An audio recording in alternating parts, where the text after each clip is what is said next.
once said the rent is too damn high. Is that true? We're going to explore that, sort of, as we go through. This is the Homebuyer's Hour, and so we have Tim Heiss. He is a building inspector. And then we have Joey Mathews, the VA loan nerd, my easily top 5 in my list of mortgage brokers. But Tim, why don't you introduce yourself, introduce your business, and tell us how to reach you. How you doing? My name's Tim Heiss. I work for Chicagoland Home Inspectors. We do all sorts of inspections all over the Chicagoland area. We do new construction, existing homes, all types of inspections. You can reach us at our phone number is 312-544-9180. That's our business number. You can find us online at thehomeinspectors.com. And personally, if you want to reach out to me, my number is 773-818-0664. And we're always willing to take calls and help people out, answer questions about any type of inspection needs they have. Call or text him any time of the day or night. I mean Absolutely. any time, because I'm just a jerk and I say stuff like that. Absolutely. I love it. We all love it. Mm-hmm. Joey, please introduce yourself. Tell me about you and your business and anything else you find interesting. Okay, yeah. So Joey Mathews, the VA loan nerd. You could call or text me at 630-235-2405. You can find me at thevaloannerd.com. You could hit me up in all social medias as at the VA loan nerd. I do have an NMLS. That's 1330694. What is interesting to me was that that Mookie Betts catch yesterday and the Yankees fan trying to rip his arm off. That was crazy. Yeah. I'm a White Sox fan, so as far as I'm concerned, baseball ended in May. In May, so April, end of April, maybe. I believe you. But yeah, I'm sure I'll see it on TikTok about 55 times. When I get on there and waste the rest of my afternoon. I'm just looking forward to, all the praise this guy's going to get in New York. I mean, this guy's getting free slices for life. Oh, I tell you what, speaking of that, let's just derail this immediately. One of my favorite TikTok pages is called Crispy Pizza, and it's these guys in Brooklyn. I love crispy pizza. Yeah, it's these guys in Brooklyn who make these all these really cool New York slices, and they do these like 5-10 minute long TikToks, and just watching them, I've watched them cook probably 30 pizzas. Nice, nice. And, the funny thing is, the chances I'll ever have an opportunity to go to Crispy Pizza for a crispy slice are fairly slim. Mm-hmm. Maybe someday, but yeah, I still can't get enough of watching these guys make pizza for some reason. That's worth going out there for a trip. I'll tell you what, though, if all I gotta do is cardboard, melt some cheese. Sorry. If all I gotta do is rip a ball player's arm off to get free slices for life, I don't know. I might be willing to do it. Well, I mean, it's not really free. I mean, that was maybe $2,500 ticket and getting ejected in the first inning. In the first inning, yes. That's the part I left out. Wow. Yeah, Hey. yeah. Obviously close enough to the field to be touching players, right? So they paid some money. Oh, yeah. Yankees Dodgers. It's a good matchup, I hear. Mm-hmm. All right, this is not the Sports Cubicle. This is the Homebuyer's Hour. Shout out to Devin, our producer, whose show is called the Sports Cubicle. I don't know when it airs, but by all means, Google him and find his show. You should listen to it. He knows stuff. Joey, I'm curious about interest rates because it's something that people are just talking about all the time, at least when it pertains to real estate, because interest rates unlock affordability, or that seems to be the dogma. Tell me what's going on recently. No, how about that? Uh-oh. Yeah, That doesn't sound good. No, dude, it's been a wild ride the last month. Again, I know we talked about it last week. The markets are pricing in a Trump presidency, which assumes higher inflation long term, because yeah, it is what it is. Man, we're down 13 basis points again today on mortgage-backed securities. However, the 10-year Treasury, where are we at 10-year Treasury? Where'd you go? I just had you. There you are. Is back up. It was down to a 4.2. It's almost all the way back up to a 4.3 yield right now. So, which is interesting because we actually had weak data today, minus the ADP jobs report. The ADP jobs report reports private sector jobs. obviously ADP is the largest payroll company in the United States. So any new jobs created that get logged to ADP are just part of that report, obviously. And they smashed expectations. GDP was weak. GDP was slightly weaker than expected, which is why we saw a positive reaction in the early trading session. But now that we're moving to the afternoon, we're seeing, and this is Wednesday, October 30th. So by the time you hear this, everything I'm saying may be completely moot. But yeah, so right now, nope, never. Now we're down 25 basis points. It happens that fast. So yeah, we're losing steam in the mortgage world, and it is what it is. It's still a great time to buy that house. You know, Yeah, these markets don't last forever. They I just last right now, at least. my sense is that the market doesn't know what to make of any of all of this. I mean, there's just so much weirdness with that rally that happened at Madison Square Garden, and the things that were said, and just every day is just a new thing, and it's the political climate, the things that are happening in politics is just sucking all of the air out of everyone's attention, or many people's attention. I shouldn't say everyone, because not everyone is exactly like me, but I know it's just I can't escape it. It seems. Yeah. Historically, we knew, leading up to Election Day was always going to be, a nightmare of just bombardment of ads and everything. But now we've got the unpredictability of, does it end on Election Day, or do we keep going? Well, and Joey, correct me if I'm wrong, but unpredictability is something that markets do not enjoy. No, they hate it. They're like, "Ugh, gross. This is nasty." So you end up with sell-offs because it's fear trading, right? So they fear what they don't know. Everyone fears what they don't know, right? You're afraid of the dark until you're 6, and you're like, you know what? This is great for helping me sleep. But that's what we're looking at. There's been no data behind the trading over the last 2 weeks, but it's just red across the board. We're right now, man, we are at a 5-month high for mortgage rates, and without any major data behind it. Yeah, it doesn't make sense. I'll tell you what, my crypto is up. Dude, you know what? No, my brokerage account is up big time, and I'm loving that. But Am I allowed to talk about crypto on Progressive Talk Radio? I don't know. I'm not getting any negative indications, so I'm gonna go with it. All right, cool. So things are crazy. They probably will remain crazy through November 5th, if not for a couple months even after that. And then I think in the holidays you get a bit of a lull as far as people do take a little time off, but TBD as far as what's to come in terms of interest rates, the market more broadly, etc. So let's turn our attention to new construction. So I led the show off by repeating something that people are fond of hearing, which is the rent is too damn high. But we're not necessarily talking about rent per se. We're talking about the cost of purchasing real estate, and specifically new construction. And I want to hit this from a bunch of different angles, and the first thing that occurs to me, Joey, I want to describe a scenario that I've experienced recently, and I want to ask you some questions about it. So I got a new construction contract for a property built by a national home builder. The name starts with L. I won't name check them, but I'm sure you know who I'm talking about. Yeah, it sounds like it rhymes with like Canar or something. It does. That's amazing.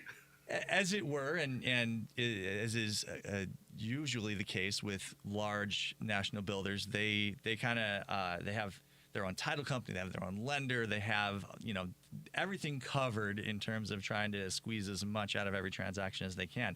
Now, one of the ways they leverage having their own lender is they offer inducements, enticements, they offer rate buy downs, they offer all kinds of things. But in this one in particular, they were offering the client, and I'm going to probably miss some of the exact facts. So if someone looks this up and they go, well, actually, don't freak me, don't get too upset with me. Oh, by the way, Devin Tingle says Sundays at 9 p.m. is when you can find the Sports Cubicle. So tune in and rip the knob off your radio. Do people still have knobs on their radio? I don't think so. Well, Devin's car probably does, but it's a 30-year-old car. You can tell Siri to do it. Yes. Don't say that too loud. You know, the 10 people that listen to this just had their phone wake up. Yes.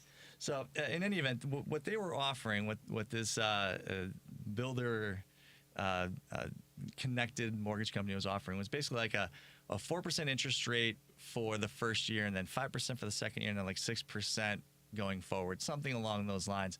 And in order to make that work, they part of the transaction was they're giving like $23,000 in rate buy down credit.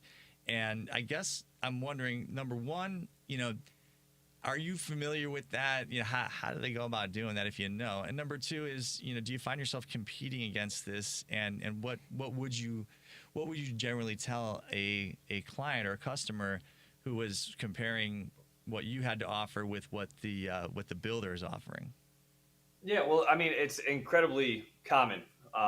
Builders, when 2022 saw the rates on the upward move, they actually did a bunch of forward commitments on mortgage coupon purchases.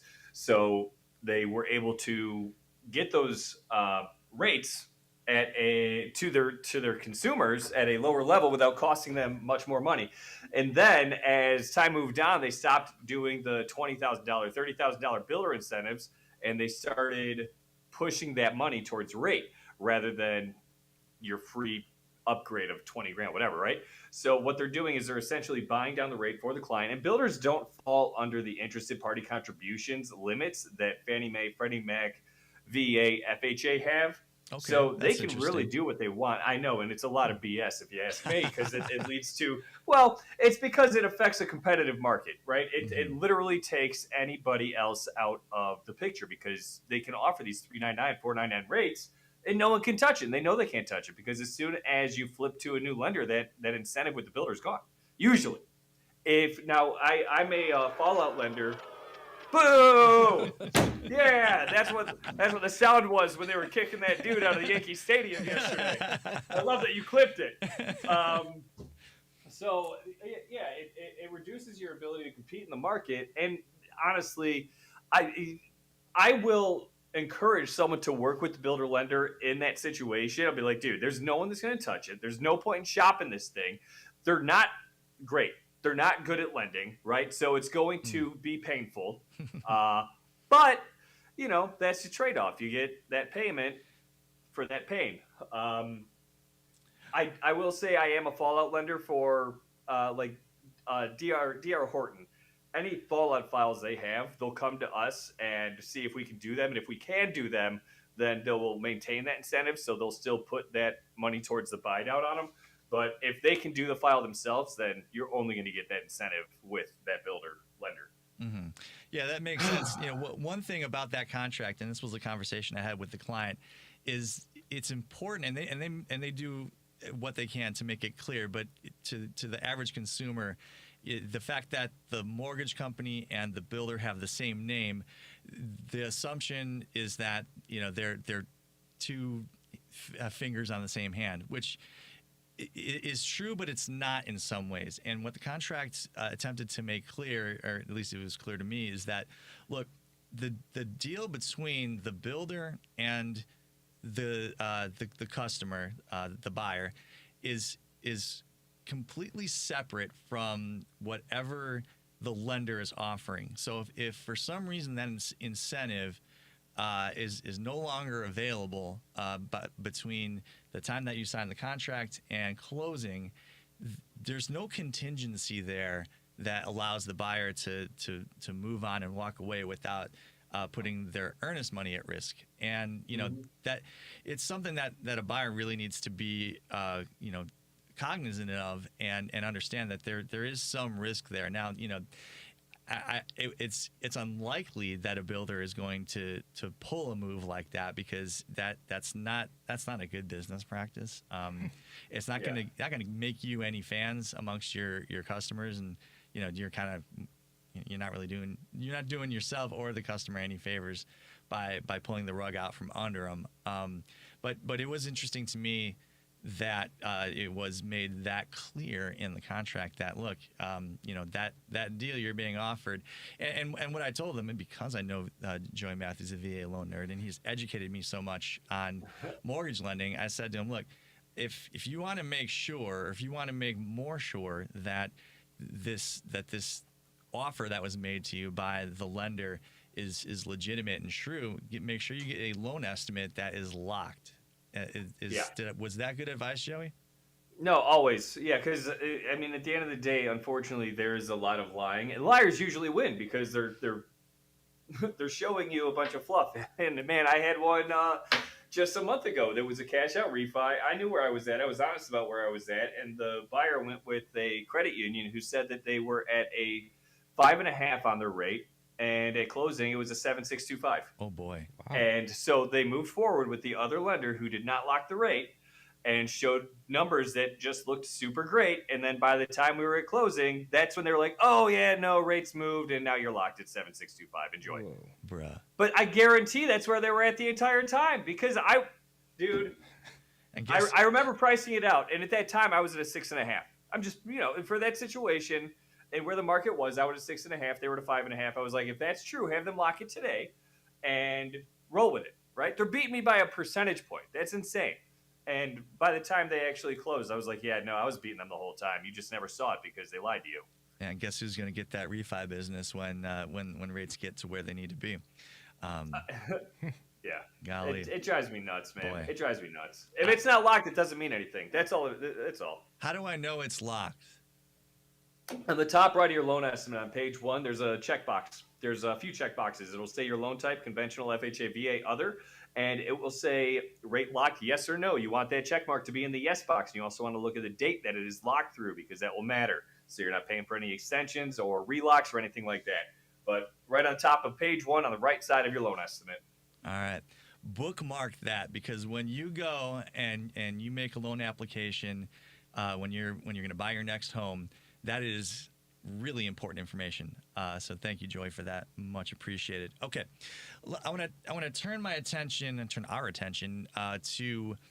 So let's give a brief history of new construction, because I think some of the numbers are relevant in terms of trying to figure out how we got to where we're at today. The conventional wisdom today is that we don't have enough homes. That homes are getting more and more expensive. And they're getting more and more expensive at a pace that is faster than what our incomes are increasing at. So people who are not yet on the property ladder, or people who are looking to move up the property ladder, are looking at it and they're going, I don't have a move to make here. And that scares people because, wherever you're at, once you and your family's needs change and you need a different type of housing, and you're looking out there and you don't find it, it's like, oh boy, what do I do now? Now, Tim, you and I talked a lot about this and related topics at breakfast, so we're going to dig into some of that stuff. But the numbers that I presented, and these are from the St. Louis Federal Reserve, they keep numbers on housing, and I was looking specifically at building permits in the Chicago, Elgin, Naperville metropolitan statistical area. Mm-hmm. Now, the numbers bounce around a little bit, but going back to about 1990, from 1990 to, let's call it 2007, and we know what happened in 2007. We don't need to spend a lot of time on that. It's not that scary. On average, you would see about 3,000 building permits pulled a month. Okay, mm-hmm. And that's in this statistical area. Yep. From, call it 2009 to the present, it's more like 1,500. So, mm-hmm. Those are the numbers that are kind of leading up to this notion that we don't have enough housing. Now, whether or not it's actually the case, that's for someone that knows more about the numbers than I do. And how many housing units are we short? Don't know. But it seems that the number is not zero.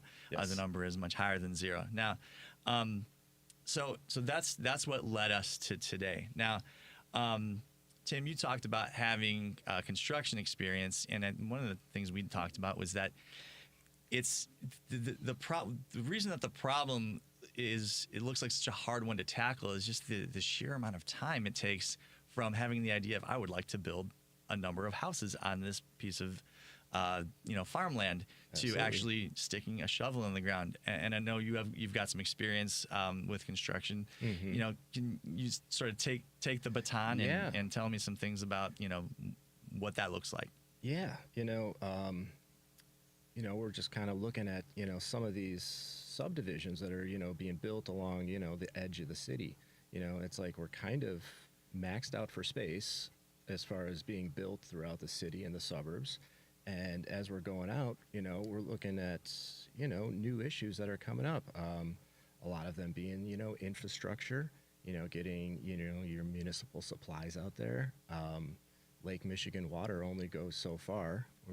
I think the stretch is about 30 miles away from the lake where, they've got stations and stuff like that. So, as you go out, you're looking at issues of, tapping into aquifers for, water supplies, things like that. So that's where, some of the builders are going to be running into, some issues out that way.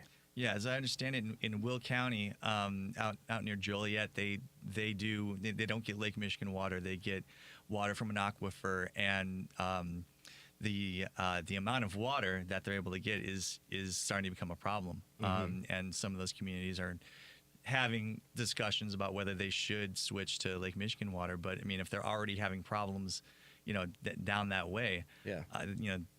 Water's kind of important, I think. Yes. You need a couple of things. You need water. You need a sewer system, places for things to go. You need electrical coming in. All of that infrastructure, that takes time to build. Like, if you want to start planning a subdivision, you have to, contact your main utility providers and see if they can provide what you're looking to build first. ComEd's got to get electric out there. Yep. NICOR's got to get you some gas. I mean, then again, Joey lives in the middle of a desert and he's got water, I think. Joey, you got water out there? They call it water, but it's mostly rocks, wet rocks, falling out of the sky. Yeah, Joey's out there sucking on a rock to get his. Yeah.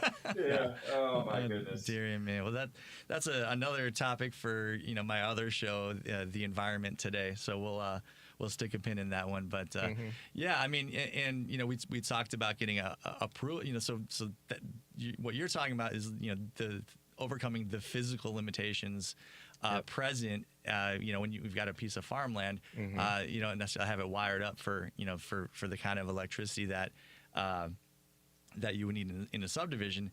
But there's also a lot of people and entities that have opinions about what should be built. Oh, absolutely. I know there's, some green initiatives people are looking to pass. They're trying to do some solar farms,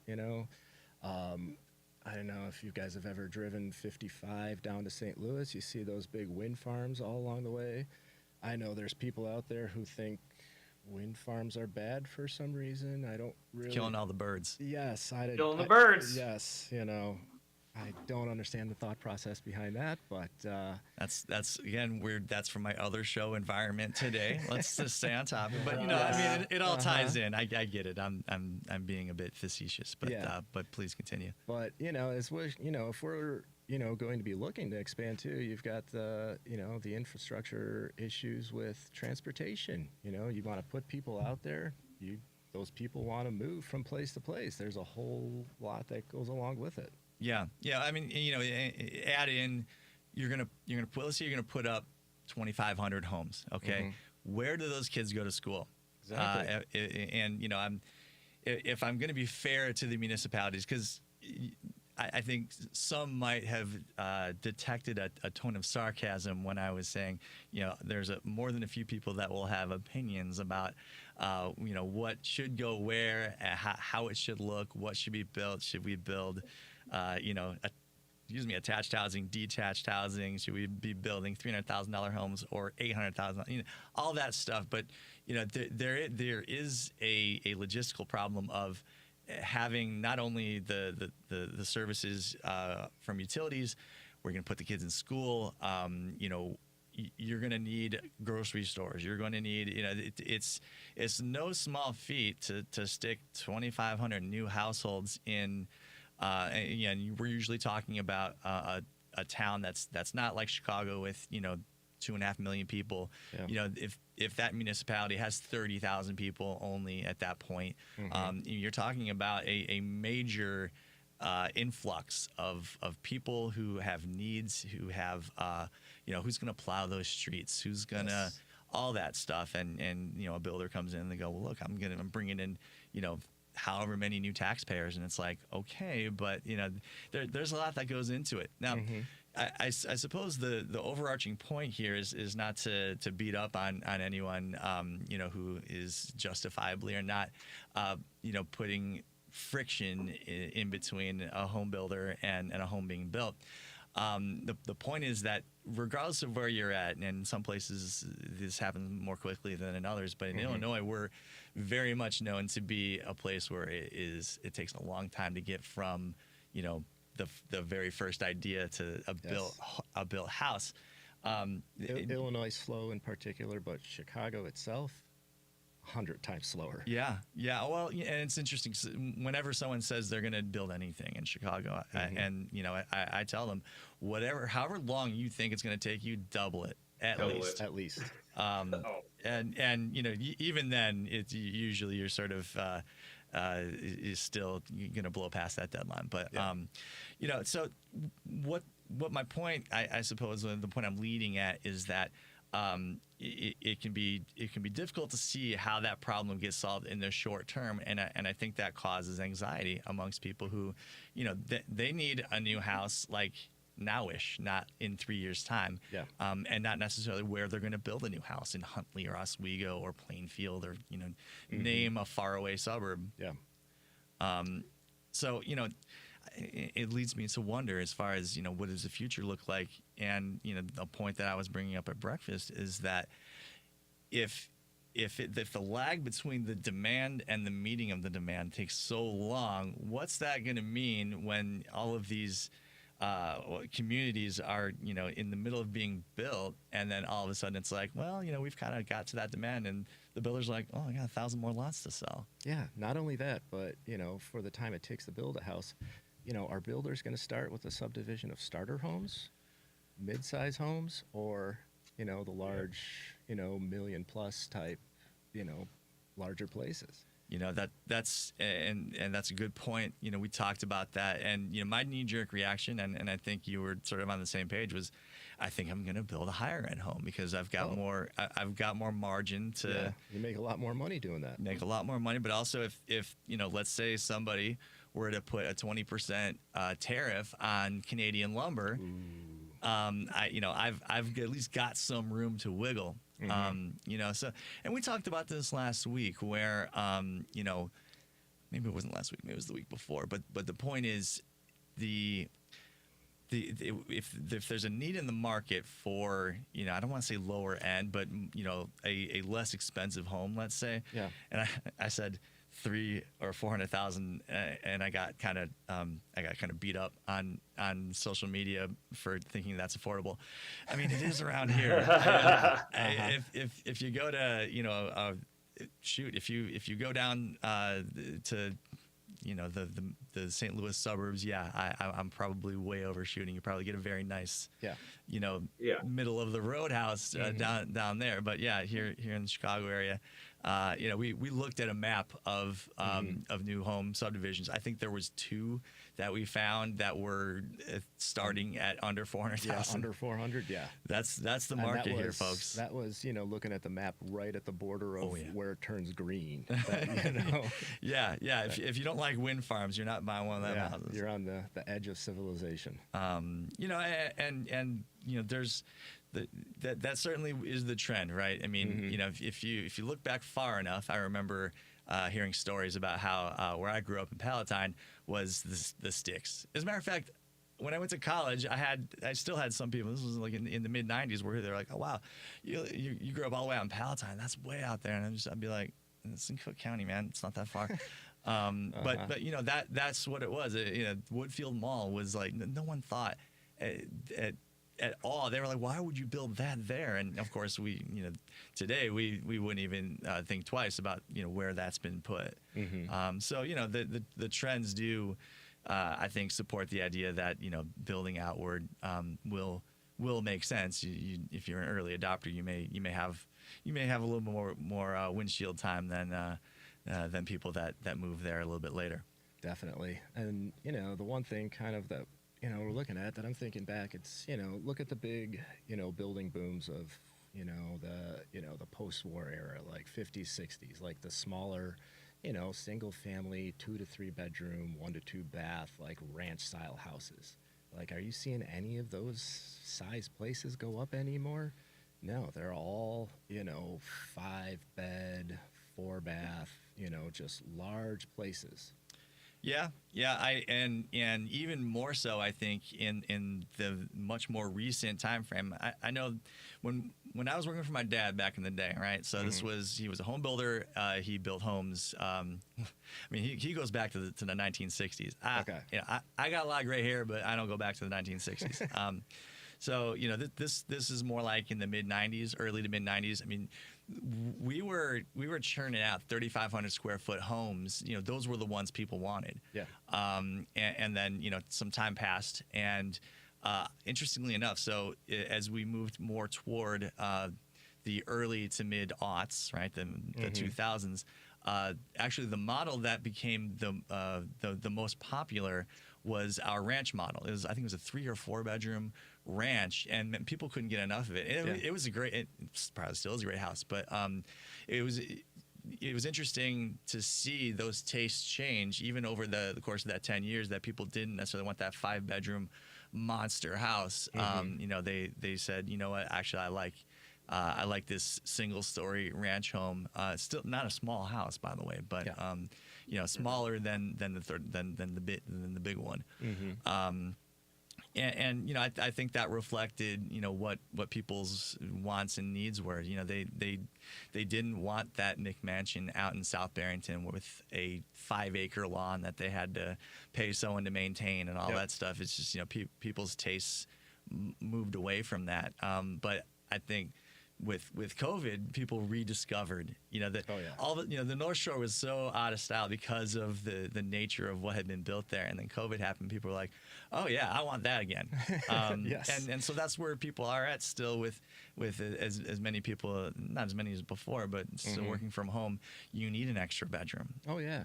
I mean, those offices, like I saw, just to kind of go off on a quick little COVID tangent, I saw from that time period, in Chicago, right before COVID, everybody was moving to the Fulton Market area, to these, studio condos where, a couple would live comfortably in a condo, a studio. I don't know how comfortable anyone's living in a studio with more than one person. But, pre-COVID, all the restaurants and everything, those were your amenities of the neighborhood. Right. Yeah, nobody thought, I'm going to spend all my time at home. They were like, this is home base, and then I'm going to be, doing all the cool stuff that young people with disposable income do. And then COVID hits, and then you have, 2 people with desks facing each other for 8 hours a day in a studio room. They were like, oh man, we got to get out of here. So, I mean, Joey, COVID happened, and you said not only do we have to get out of here, but you said we have to get out of the whole state. Well, no, dude. I had an event at my fire department. I had a close call. At the end of the day, I had a close call, and if I'm not going to be a firefighter, I have no reason to stay in Illinois. I love the weather in Arizona. I love the weather in Iraq. So I knew I wanted to be in a desert. The town of Cicero misses you. No doubt in my mind. You'll always be a Cicero firefighter to me. I got my helmet sitting behind me, man. It's always beautiful. Yeah, dude. I loved it there. I didn't know you were from Cicero. That's great. Well, yeah, sorry, firefighter with Cicero. I'm from the southeast side of Chicago, man. Hegewisch neighborhood. I got a sandwich at Freddy's yesterday. Dude, no way. Oh my god. Okay, Patrick. So good. Hey, PJ. Yes, you know about Freddy's? I don't. Free advertisement. You're welcome, Freddy's. Yes. Go there. Go there. All right, what do I order Devin, there? get them advertising here. Oh god, anything. The last time I had Freddy's, I had margarita pizza's great. The pork tenderloin sandwich is fire. I get it with the hot peppers. What else? I mean, dude, you can't go I just wrong. got The Italian sub. the classic prosciutto sandwich yesterday. Oh God, it was Oh, so good. and you got to get the gelato. Me, I'm partial to the fruits of the forest gelato. There, it's fantastic. Fruits of the forest gelato. What is fruits of the Bro, forest? bro, it's heaven in your mouth. It's like making out with Jesus. It's just, dude, get it. Go tomorrow. I don't know what you're doing. You had your deal with the closing today. Go do it. Oh, Joey Mathews here. Yeah, loader. You can call or text me at 630. But yeah, actually, we probably should go around the horn, right? We're almost at the end. I don't know. Do you want to? Yeah. Well, Nah. tell me about you. Tell me about you, and then tell me. I want to hear about the what did you say? Readies? Forest of the. Fruits of the forest. Fruits of the forest. I don't All right. even know what's in it other than delicious cream and fat and fruit, right? I have not had Fat this one and yet. fruit. Yeah. I'm imagining that's not what's on the marquee, but. No. Who are you? What do you do? And why is it important that we listen to you? Joey Mathews, the VA loan nerd. You can call or text me at 630-235-2405. I do all the mortgages, but my focus is not even getting realtors better with VA, but getting lenders better at VA, because the more lenders that get better at VA, the more realtors will get better at VA. It's just going to happen together, but it starts with lenders, and lenders are terrible at VA, period. So it's just true. Yeah. I think when you have one experience with a VA loan and it doesn't go as smoothly as it should, as it would if you had Joey Mathews, the VA loan nerd, handling it. You just make certain assumptions and you go, I don't like that. I don't want to do that again. Yep. And I say that as someone who unfortunately had that opinion for quite some time, and then I was enlightened. I feel like the world is a little bit bigger and a little bit more friendly, knowing that VA loans are a good thing, and that when I get a contract in that says VA, I know that loan's probably not getting denied, or at least it's less likely to get denied than any of the other ones. This year, it's actually a lot crazier. I'm waiting for the initial statistics from HMDA are out, but VA denials are under 10%, and the rest of the mortgages. I love it. And the rest of the mortgages, conventional, FHA, whatever, hovering at 20% denial rates. My goodness gracious, that's In 2023. wild. And not for nothing, but what's really what I've been seeing that is getting in the way of loans more than anything else is condominium stuff, association stuff. Oh my gosh, yeah. And VA has the best condo stuff. I'm just saying, it does. Really? It does. Tell me more. Oh yeah. Well, I mean, with the VA condos, I mean, you got to submit it to the VA if they're not already approved. And approvals are good forever. So if it got approved in 2002, it's still sitting in the VA system right now. You don't have to renew the approval. That's interesting. But if you get denied for whatever reason, you can proceed with what is called a waiver. And usually a condo is going to get denied if there are leasing restrictions, if there's rights of first refusal. I've but seen with that. either of those, you can proceed with the purchase, waiving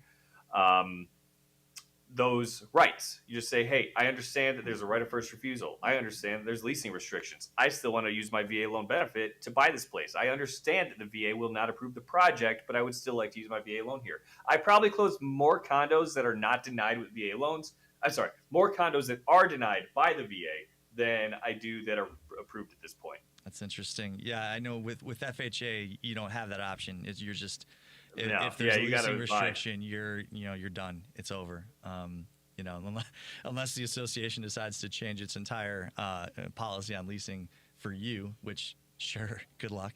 Maybe just move on. That's all good stuff, and I love one more thing that I learned about VA loans that makes me think I like that. So that's cool. Tim, tell me about you and your business real quick. Yeah, so I work for a company called Chicagoland Home Inspectors.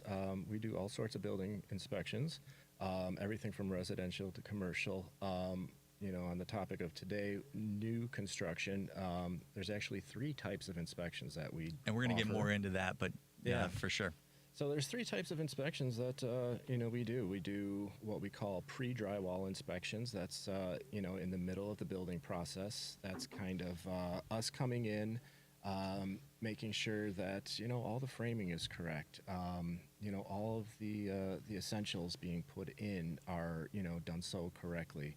And then because once you put drywall in, you can't see any of that, right? You can open that up. So and every by the way, any reputable builder should have that as part of the new home process. There should be a pre-drywall walk with one of the construction managers, and that's where you would get Tim involved. If they don't, I got real questions. Yes, and we do run into some issues with some builders in this situation.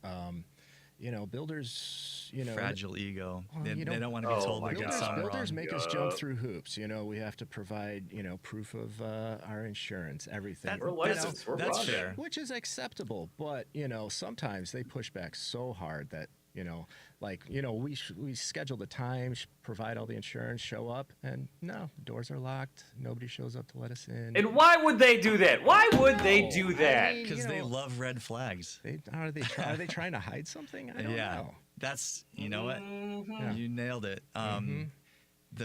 You never want to be in a scenario where it looks like you're hiding something, especially in a transaction that's as high stakes as a home purchase or sale. Exactly. It's not good. There's two.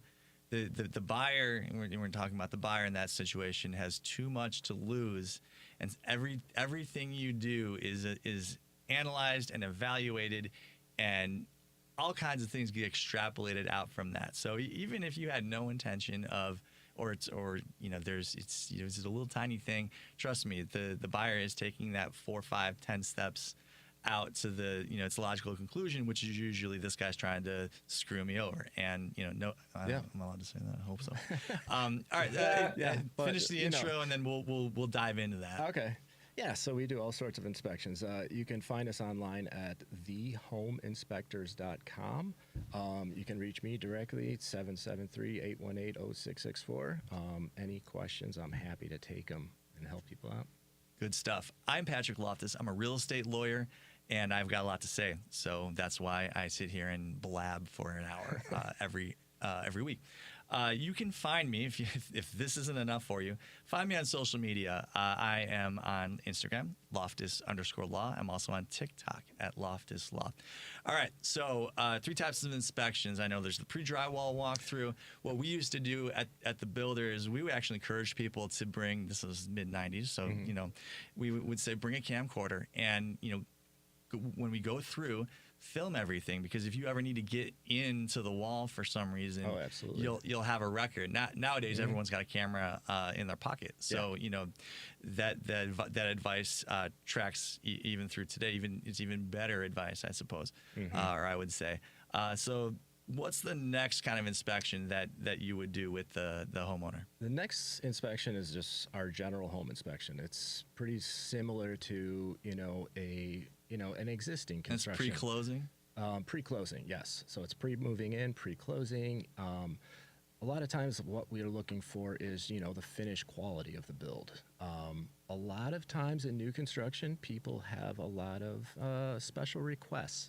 This is where they come in with their list of, we wanted this wall to have X amount of outlets over here. So, this is where we'll go through, look for all that stuff.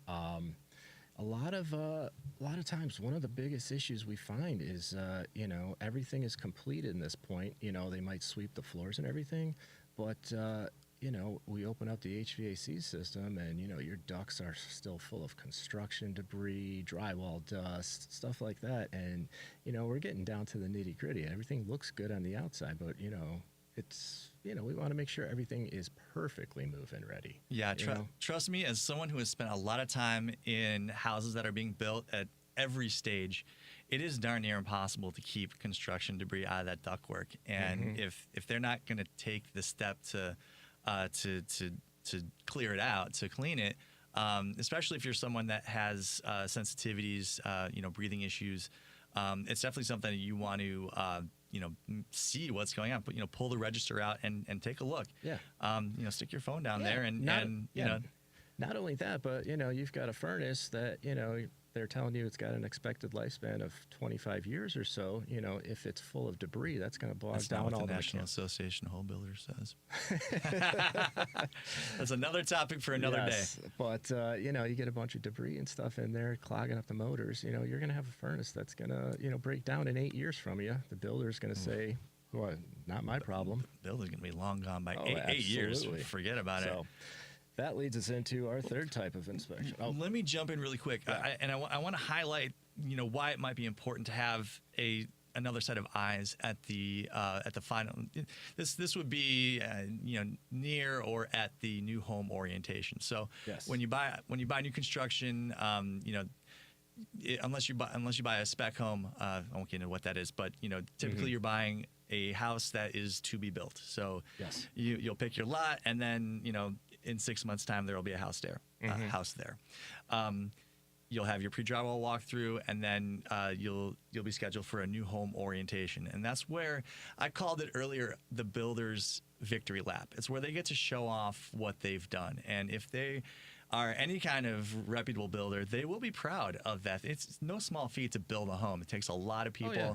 a lot of organization, and what you end up with is something worthy of being proud of.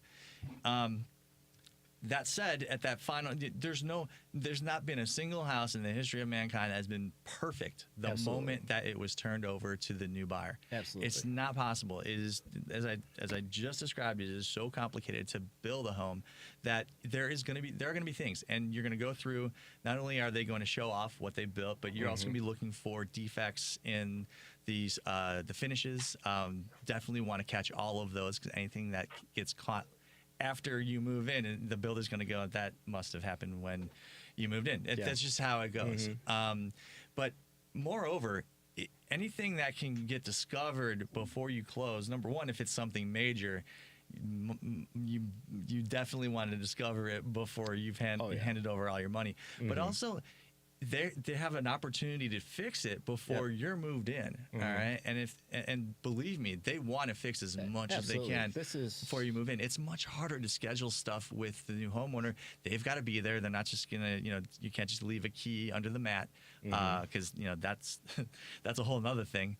So it becomes very much more complicated and involved and more work to schedule stuff post closing. So so if the builder has any sense about them, they want all of that stuff discovered then, and then down the line it will save them when it comes to doing the warranty work in a year's time, which you'll talk about. Absolutely. But at this point too, any issues that we find, the majority of things we find, they're normally from kind of like the natural process, the steps in building, and kind of the overlapping contractors.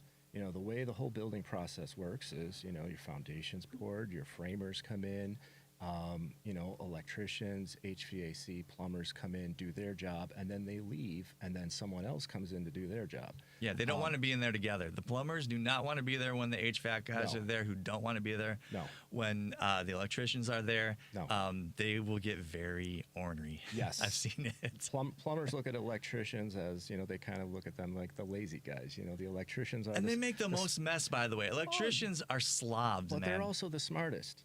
Oh, please. They have, they have to, keep all that Ohm's law, all the math in their heads, everything like that.